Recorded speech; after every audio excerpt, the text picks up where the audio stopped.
Segunda de Corintios 6:2 dice el Señor a través del apóstol Pablo: te escuché en el tiempo propicio y te salvé en el día de la salvación. Quiero hablarte bajo el tema la última oportunidad. Si eres tan amable, alabando a Dios, ocupa tu lugar. Te escuché en el tiempo propicio. Propicio es el tiempo de Dios. Es el tiempo kairos, es el tiempo vertical. Tenemos que ser muy sensibles a la presencia de Dios, muy perceptibles. Sin embargo, en estos tiempos el corazón está embotado en glotonerías, en placeres.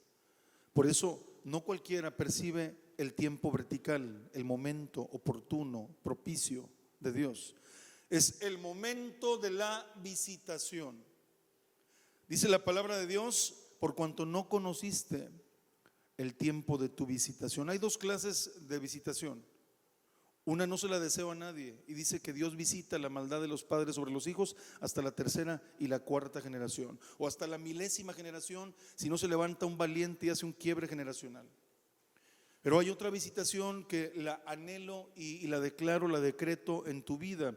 Esa está en el Salmo 8 y dice: ¿qué es el hombre para que te acuerdes de él, y el Hijo del Hombre para que lo visites?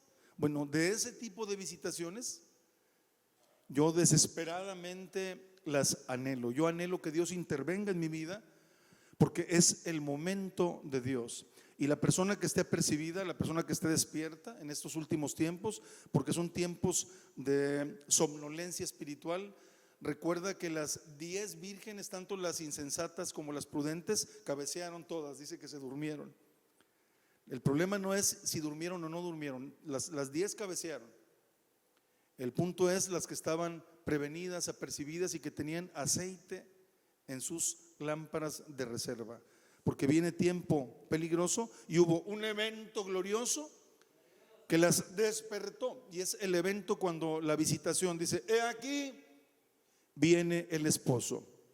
Yo no sé si te estés percatando que los días están acortando, que los tiempos son peligrosos y que tú estás en desventaja, estás vulnerable, necesitas apercibirte, buscar desesperadamente la intervención de Dios en tu vida. Dice: buscad a Jehová mientras puede ser hallado, llamadle en tanto que está cercano. Deje el hombre impío sus pensamientos y el hombre inicuo sus caminos. Vuélvase a Jehová, el cual será perdonador, al Dios nuestro, el cual es amplio en perdonar y grande en misericordia. La oportunidad se está cerrando, hermanos. Conforme pasa el tiempo, es como un embudo la salvación de Dios. Quiero hablarte de la última oportunidad. Para los dos ladrones en la cruz fue su última oportunidad. Uno le injuriaba y el otro reconoció que Jesucristo era el Mesías. Los dos ladrones tipifican o representan la humanidad. Estamos representados tú y yo. Uno le injuria y le dice: si eres Dios, sálvate a ti mismo y sálvanos a nosotros. Y el otro le dice: Señor, acuérdate de mí cuando vengas en tu reino. Y el Señor le dijo: de cierto te digo que hoy estarás conmigo en el paraíso. Yo quisiera preguntar: ¿cuántos anhelamos aprovechar la oportunidad, aprovechar la visitación, aprovechar las caricias del Espíritu Santo, el clímax del Espíritu Santo, la presencia de Dios, que nos hable, que nos sacuda, que nos despierte, que nos revele, que nos dé unción, pero sobre todo que venga a sacudirnos de todo ensimismamiento, que podamos reaccionar, hermanos? Alabamos al Rey de Reyes, al Señor de Señores. Nosotros, a diferencia de los ladrones en la cruz, no sabemos cuándo vamos a morir. Ellos la sentencia estaba dictada, era el último día. Nosotros no sabemos cuándo vamos a morir. Hay cientos de personas, miles, millones de personas que están diagnosticadas ya con enfermedades terminales, pero no sabemos cuándo vamos a morir. Esta semana estuve en un hospital en 2 ocasiones y las pláticas de familiares de de pacientes que están internados en cuidados intensivos, te sensibilizan, te quebrantan, porque es gente que está en una fase terminal. Es otro mundo el que se vive en un hospital. Yo creo que nosotros como hijos de Dios debemos de ser sensibles y sobre todo también tener un mensaje para la gente que está desesperada. Hay gente que vive la novena plaga de Egipto. La novena plaga fue la plaga de oscuridad. Hay gente que está en tinieblas, están cegados. El príncipe de este mundo les ha cegado el entendimiento, pero se supone que nosotros somos la luz del mundo. Se supone que donde está un hijo de Dios, ahí hay resplandor, y que somos como la senda del justo que va en aumento hasta que el día es perfecto. Se supone que cuando tú avanzas, dice la Biblia, lámpara es a mis pies tu palabra y lumbrera a mi camino. Se supone que conforme vives, la justicia de Dios se revela y te ilumina, y tú tienes que ser influencia para la gente que vive contigo. Noé predicó 120 años a sus contemporáneos y no fueron sensibles. La gente no se apercibió, no se percató hasta que vino el diluvio y se cerró la puerta. Porque la Biblia dice que hay uno que cuando cierra, nadie abre, y cuando abre, nadie cierra. Y la puerta de la oportunidad está abierta para ti. Este es tu día, este es un día glorioso. Yo no sé cómo puedas sentir o decretar tu día, pero este es el día que hizo Jehová. Nos gozaremos y nos alegraremos en él. Vamos a deleitarnos en la presencia de Dios, porque aquí está la presencia de Dios, hermano.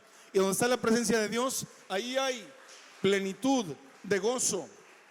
Por eso tenemos que enfocarnos, deleitarnos en él y olvidarnos de todo lo que rivaliza con él. Lot, su esposa, sus hijas, se les advirtió que venía juicio para Sodoma y ellos no se apercibieron. Finalmente dice que los ángeles le daban prisa a Lot para que saliera de la ciudad de la destrucción. Y usted conoce la historia que la esposa, su corazón se quedó en Sodoma y ella voltea y se convierte en estatua de sal, desobedece y no entendió el tiempo de Dios. Tú tienes que estar apercibido, porque dice la Biblia que tiempo y ocasión acontecen a todos. Dios no tiene hijos favoritos, predilectos. Dios no tiene hijos que traigan una túnica de colores que Él haya bordado con sus propias manos. Dios no hace excepción de personas. Tiempo y ocasión acontecen a todos. El rico, el pobre se salva, o el rico, el pobre desprecian la oportunidad de Dios. Hay dos cosas que nunca vuelven atrás, y es la palabra pronunciada y la oportunidad perdida. Tú no puedes desdecir ni puedes regresar el tiempo para poder manipular aquella palabra que ya salió de tu boca, porque antes de que salga de tu boca tú eres dueño de ella, pero cuando ya salió de tu boca te conviertes en esclavo de tu palabra. Sin embargo, la oportunidad perdida, yo creo que ni con lágrimas se puede recuperar. Ruth aprovechó la oportunidad, trabajó en el campo de Booz, dice la Biblia. José aprovechó la oportunidad, interpretó el sueño de Faraón. David aprovechó la oportunidad, venció al gigante. Pero tu oportunidad, tu tiempo caliente, estás viviendo tu tiempo sazonado. ¿Por qué no reaccionas? ¿Por qué no despiertas? Dice la Biblia: despiértate tú que duermes, levántate de los muertos y te alumbrará Cristo. Y entiende el tiempo propicio de Dios. No estoy hablándole solamente a la gente perdida o sin esperanza. Yo le estoy hablando también a la gente que se supone que somos salvos y que debemos estar apercibidos para santificarnos, entender el tiempo propicio de Dios. ¿Habrá oportunidad después de la muerte? Dice la palabra de Dios ahí en 2 de Pedro 3:19, dice que el Señor desciende a las partes más bajas y que le predica a los espíritus encarcelados. Dice, a los que en otro tiempo, dice, esperaba la paciencia de Dios cuando vino el diluvio y no entendieron y se los llevó a todos y se salvaron solamente 8 personas.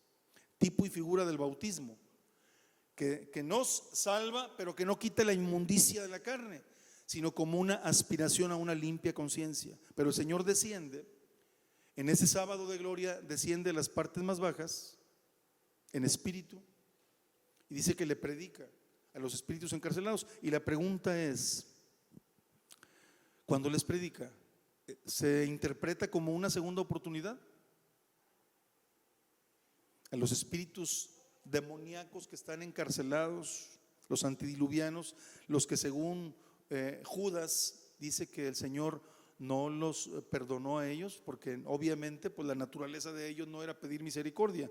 La palabra traducida por prédico es dictar sentencia. Entonces no existe una segunda oportunidad después de la muerte.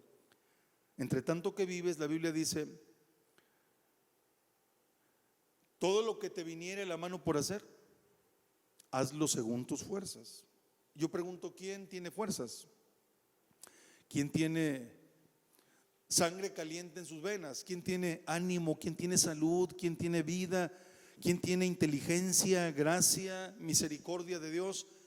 Todo lo que te viniera a la mano por hacer, hazlo según tus fuerzas, porque al sepulcro donde vas, ahí no hay obra, ni trabajo, ni ciencia, ni sabiduría.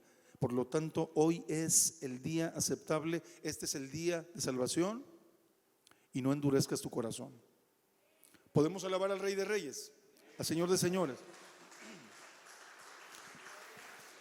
Hermanos, en Romanos 8, 28 y 29 la Biblia dice que todas las cosas obran para bien a los que aman a Dios, los que conforme a su propósito fueron llamados, porque a los que llamó también los conoció y los predestinó. Y viene ahí todo el proceso, como si el artesano o el artista divino estuviera trabajando con un mazo y un cincel y sacando la imagen de Jesucristo de este feo mármol.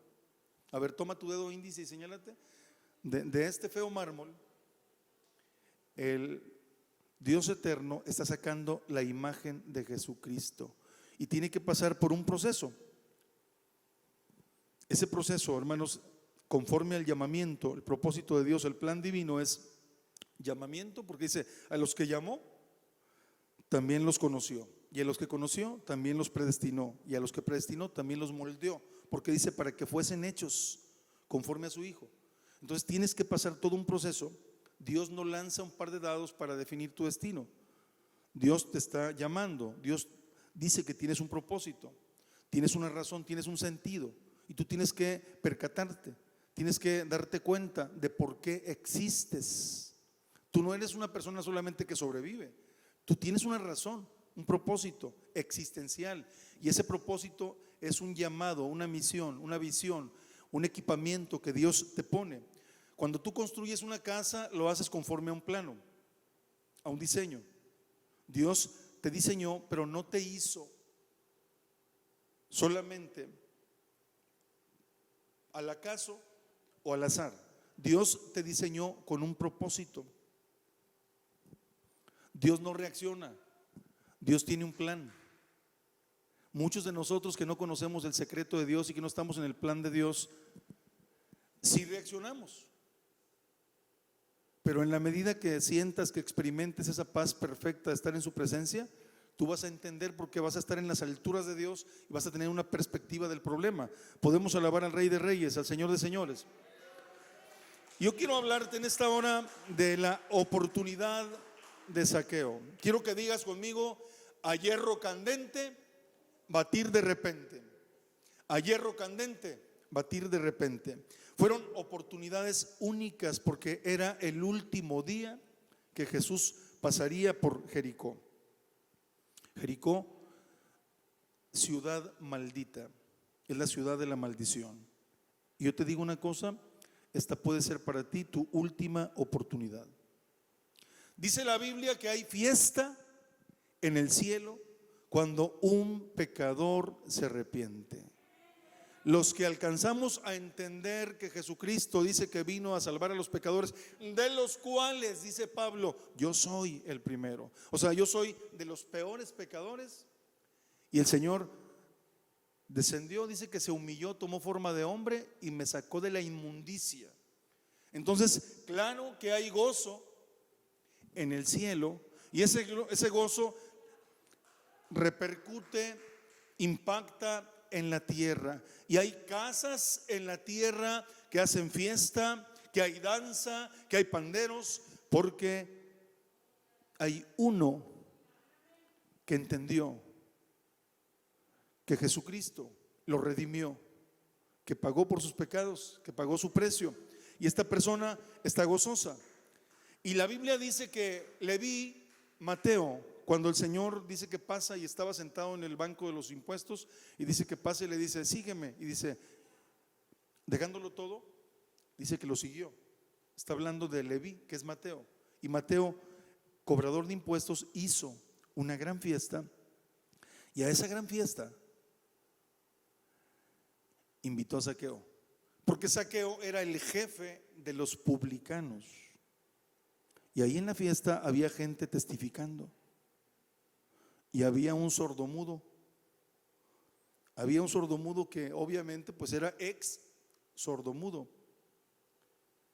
Y estaba declarando con lágrimas en los ojos. Dice, se acercó Jesús y me dijo al oído, Efata, sé abierto. Y ahora puedo gritar, ahora puedo testificar que Jesucristo me hizo libre, que Jesucristo me ha salvado. Estaba también presente la mujer que había tenido un flujo de sangre, y ella decía, ustedes no saben, pero Jesús es mi consuelo, Jesús es mi sanador. Yo gasté mucho dinero en médicos, en hechiceros, en brujos, pero nunca logré nada. Y un día Jesús, pasando por el camino, la muchedumbre lo apretaba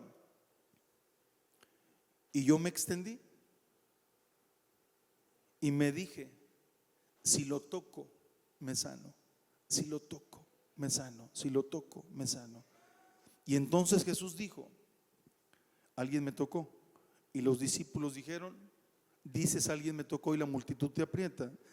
Alguien me tocó porque virtud salió de mí. Dice, y entonces fui libre de mi azote. Y estando testificando ella, también la viuda de Naín, dice, yo también soy testiga del poder de Dios, porque mi hijo había muerto, mas he aquí vive. Y ahí estaba el muchacho resucitado, porque aquel joven le dijo, joven, a ti te digo, levántate y anda. Y se lo dijo fuera del panteón, porque si se lo dice adentro del panteón y no especifica, a ti te digo, pues entonces se levantan todos. Pero estando en esa fiesta, Zaqueo escucha todos los testimonios y está él en el aún de Dios, cuando mucha gente es procesada por la misericordia de Dios, porque la Biblia dice que Pablo, por ejemplo, dice que respiraba aún amenazas de muerte. Es cuando una persona ya está recibiendo los golpes del cincel del mazo de Dios. Y el golpe número 100 es el que termina la obra, porque la Biblia dice que la palabra es martillo que quiebra la piedra. Entonces cada evento, cada problema que Dios permite en tu vida, Dios te está procesando. Y Zaqueo está en las manos del alfarero divino, y él está escuchando la conversión de Zaqueo, está escuchando la sanidad de Bartimeo, está escuchando la resurrección del hijo de la viuda de Naín. Entonces Zaqueo está en la escena y Dios está trabajando. espiritualmente, Dios siempre toma la iniciativa. Y quiero hablarte de cómo se aprovecha la oportunidad de Dios. La palabra de Dios nos dice que jamás es el hombre, siempre es Dios el que toma la iniciativa. Y yo quisiera decirte a ti, ¿quién te levantó de tu problema? ¿Quién se inclinó para percibir si tenías signos vitales? Porque el Salmo 40 dice: pacientemente esperé a Jehová y se inclinó a mí y oyó mi clamor y me hizo sacar del pozo de la desesperación, del lodo cenagoso. Enderezó mis pasos, puso mis pies en la roca, puso luego en mi boca cántico nuevo, alabanza a nuestro Dios. Verán esto muchos y temerán y confiarán en Jehová. ¿Quién te sacó de tu problema? ¿Cómo dices que estabas muerto? Es que ahora vives. Porque dice el apóstol Pablo, dice: estábamos muertos siguiendo la corriente del mundo y de los pensamientos, pero ningún muerto reconoce que estaba muerto. Ahora estás vivo, pero estás vivo no por méritos tuyos, sino por la influencia, por el impulso del Espíritu Santo que se acerca, te sacude, te despierta. Podemos alabar al Rey de Reyes. La Biblia dice que Samuel, siendo un muchachito, oye la voz de Jehová que le dice: Samuel, Samuel. 3 veces le habló y él pensaba que era el sacerdote, pero cuando se convence le dice: heme aquí. Pero no fue Samuel el de la iniciativa. En el Edén no fue Adán, fue Jehová quien los visita. Moisés no le encontraba sentido a su existencia, apacentando las ovejas de su suegro, no le encontraba razón a su vida, y dice que estando en el desierto vio una zarza que ardía y no se consumía, y Dios enfáticamente le dice: Moisés, Moisés, porque Dios personifica el llamado, porque Dios te habla por tu nombre. Y él no fue el de la iniciativa, fue Dios el que lo visitó. Eliseo, arando las yuntas de su padre, es visitado por Dios a través de Elías. Dios busca a Gedeón, Dios levanta la autoestima de Gedeón. Gedeón está perdido, ensimismado, sacudiendo el trigo en un lagar, encerrado, en oprobio, en vergüenza, pero no es él. Aunque obviamente el clamor sube a la presencia de Dios, como cuando se evapora el agua y luego se condensa y luego se precipita. Sube tu alabanza, sube tu pensamiento, tu conciencia, tu clamor, tu anhelo, sube a la presencia de Dios y Dios lo percibe y luego Dios te visita. Pero no fue Gedeón el que visitó, el de la iniciativa fue Dios. Dios sale al encuentro de Jacob antes de que Jacob se presente ante él. Dios se manifestó a Isaías, los discípulos pescando, los que habían ofendido a Jesús, los que habían negado a Jesús, los que habían maldecido. Ellos no tomaron la iniciativa. Incluso ellos debían estarlo esperando, y Pedro dijo: yo me voy a pescar, nosotros vamos contigo.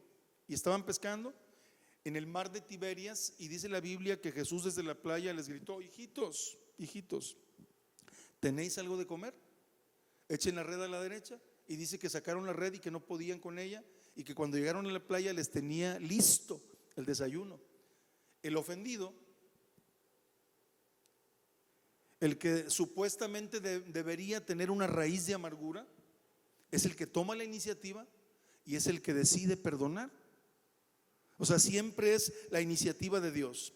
Y el Señor dice: venid a mí todos los que estéis trabajados y cargados, que yo os haré descansar.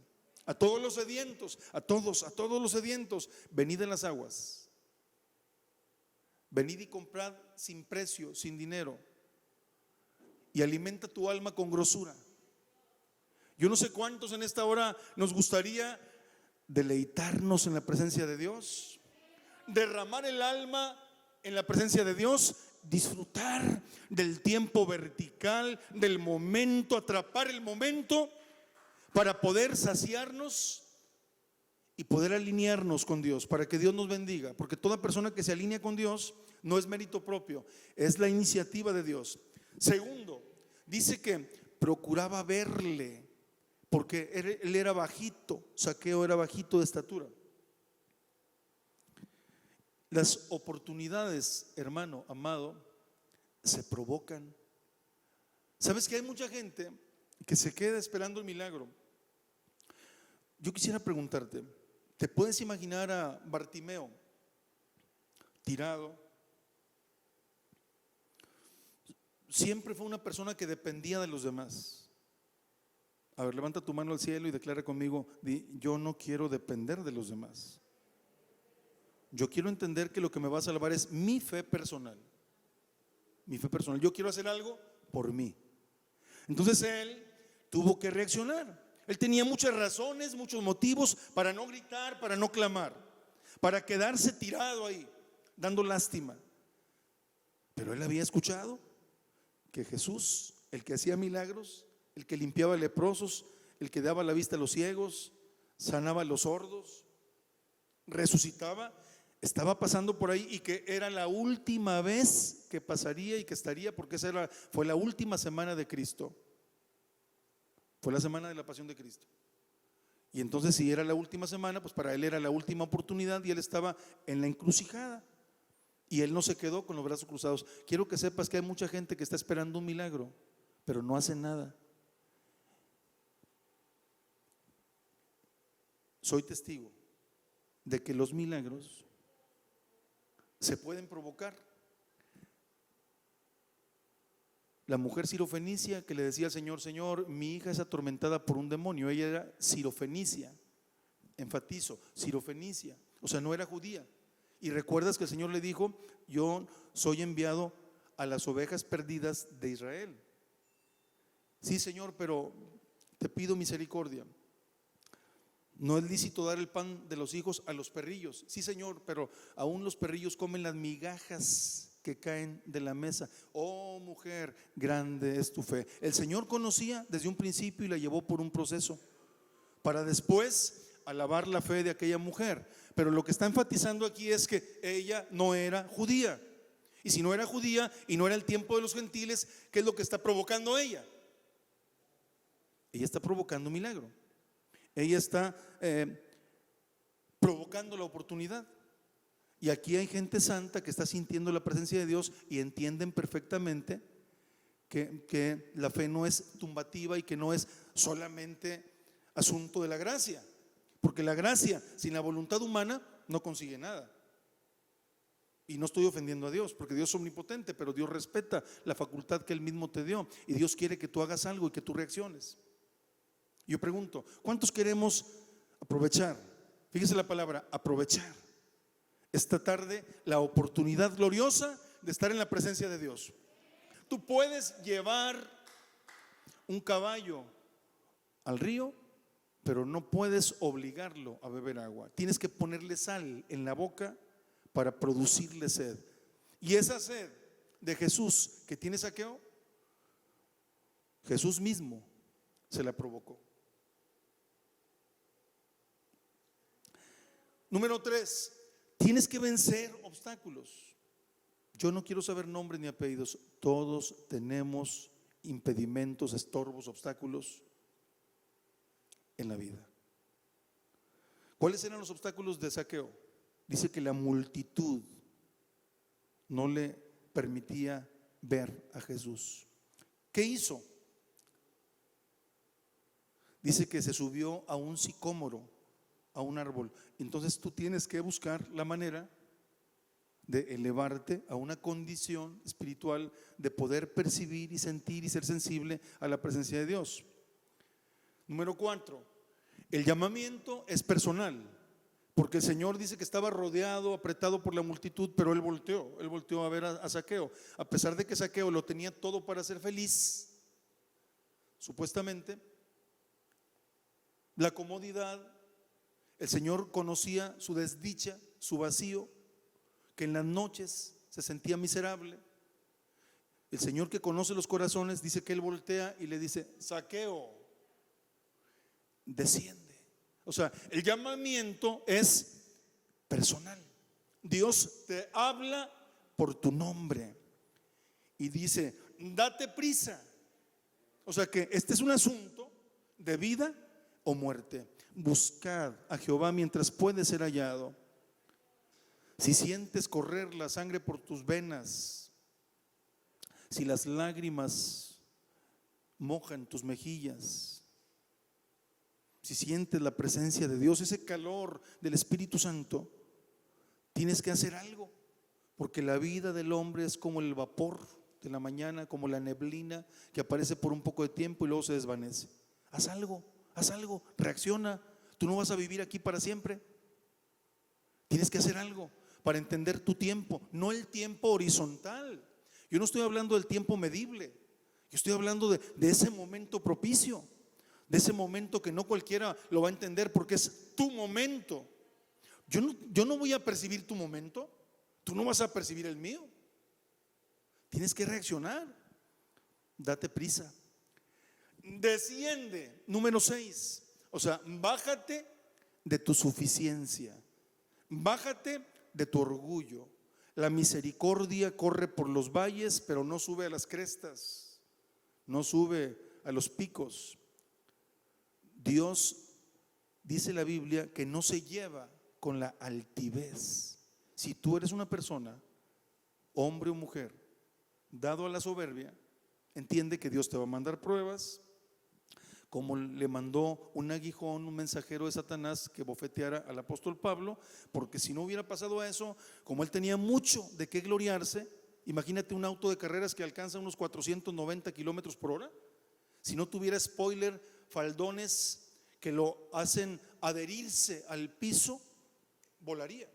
Entonces, una persona que no tiene estorbo, que no tiene un muro de contención, que no tiene riendas en su espíritu y que tiene mucho de qué gloriarse, es una persona que se siente un semidios.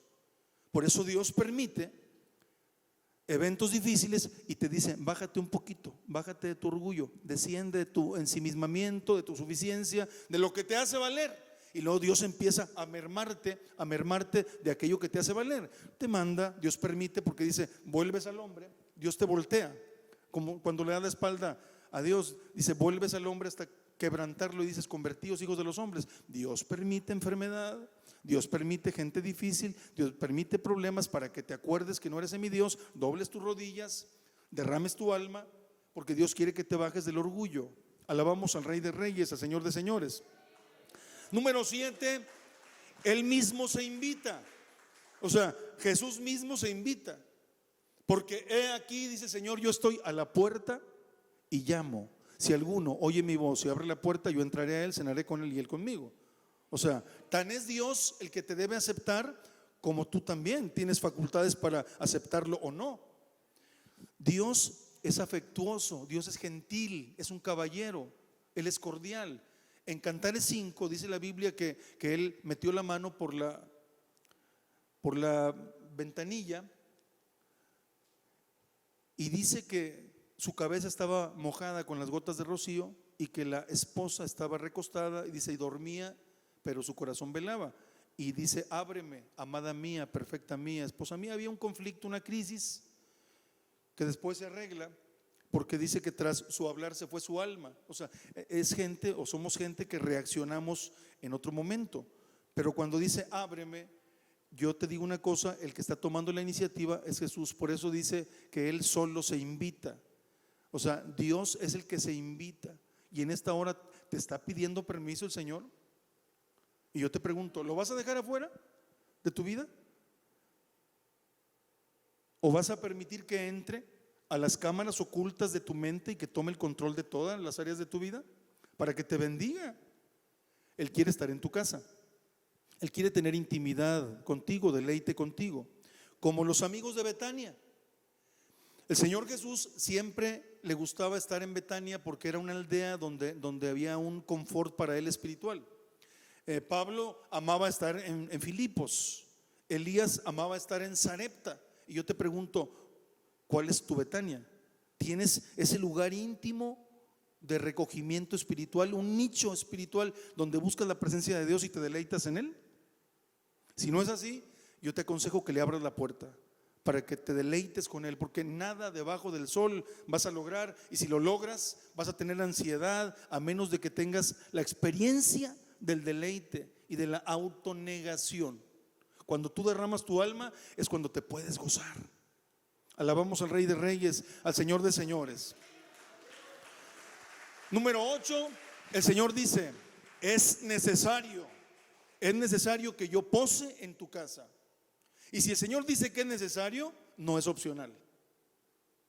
Por eso dice que le era necesario también entrar por Samaria. El Señor preparó la fuente, el Señor preparó a aquella mujer desdichada que tenía vacío existencial. El Señor no lo mira como alternativa, sino como algo que lo constriñe. Por eso el apóstol Pablo dice: el amor de Cristo me constriñe, o sea, me obliga. Es una obligación, no es una opción. ¿Sí me estoy explicando, hermanos?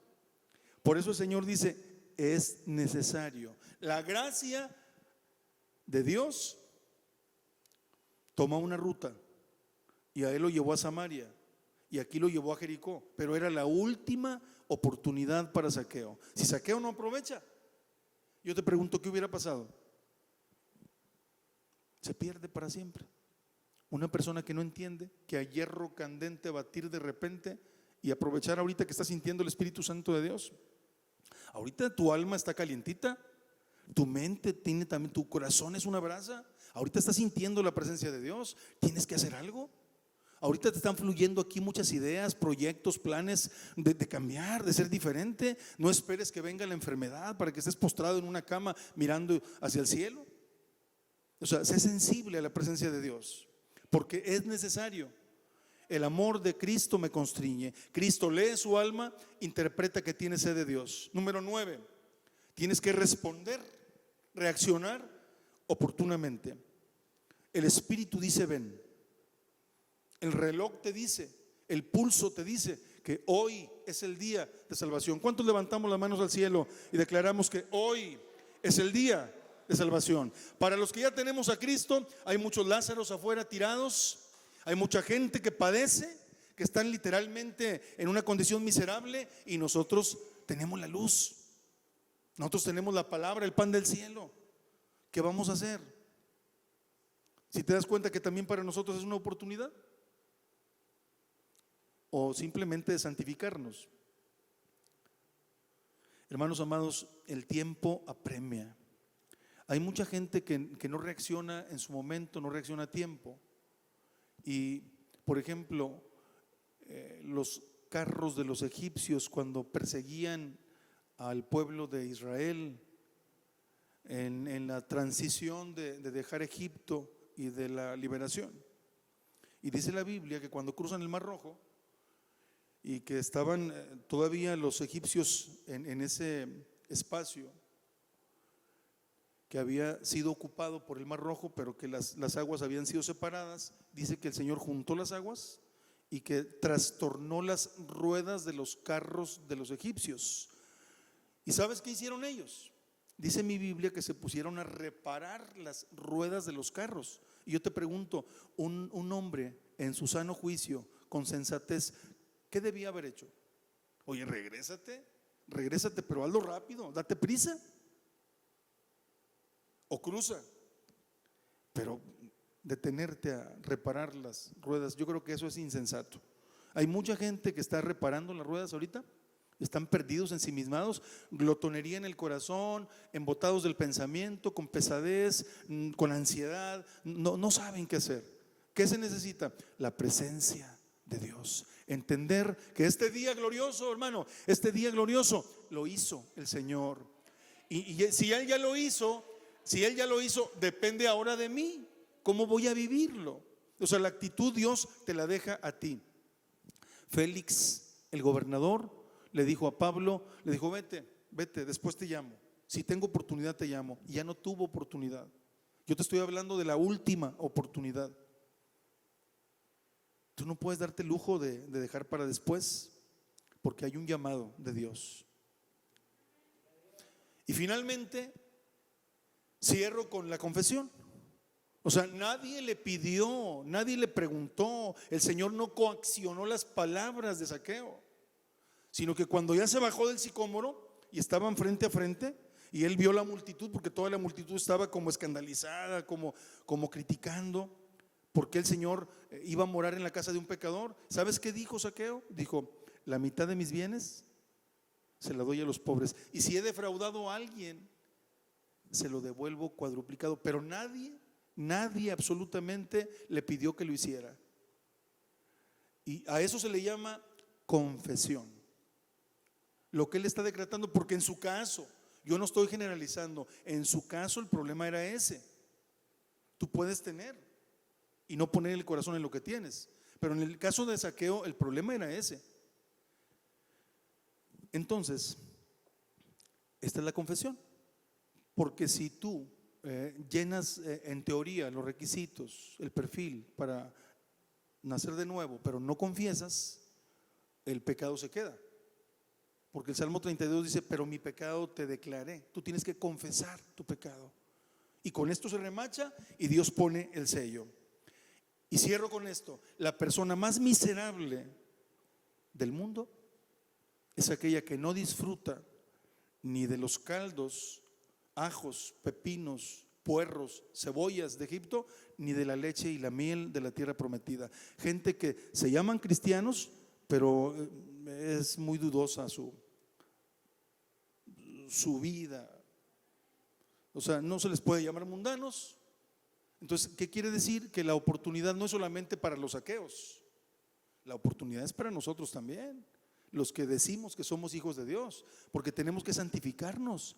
Yo quisiera preguntar: ¿cuántos estamos ya disfrutando anticipadamente de la leche y la miel de la presencia de Dios, porque tomamos la buena decisión de acatar esa gloriosa oportunidad? Estamos en la presencia de Dios. Alabamos a Cristo, hermanos. Hácelo fuerte a Cristo, fuerte. Estamos en una encrucijada y tenemos que tomar buenas decisiones. Yo deseo con todo mi corazón, hermano, que Dios te sacuda, te despierte y te haga mirar el peligro inminente. Jesucristo está en las puertas. Tienes que prepararte, santifícate, y si no lo tienes, bautízate, sálvate, pero date prisa, porque tú no sabes si el día de mañana dará de sí. Quiero invitarles en el amor de Dios, sean tan amables y pónganse de pie. Vamos a levantar nuestras manos al cielo. Vamos a pedirle a Dios que tenga misericordia de nosotros, que incline sus ojos santos en esta hora. Levanta tus manos al cielo.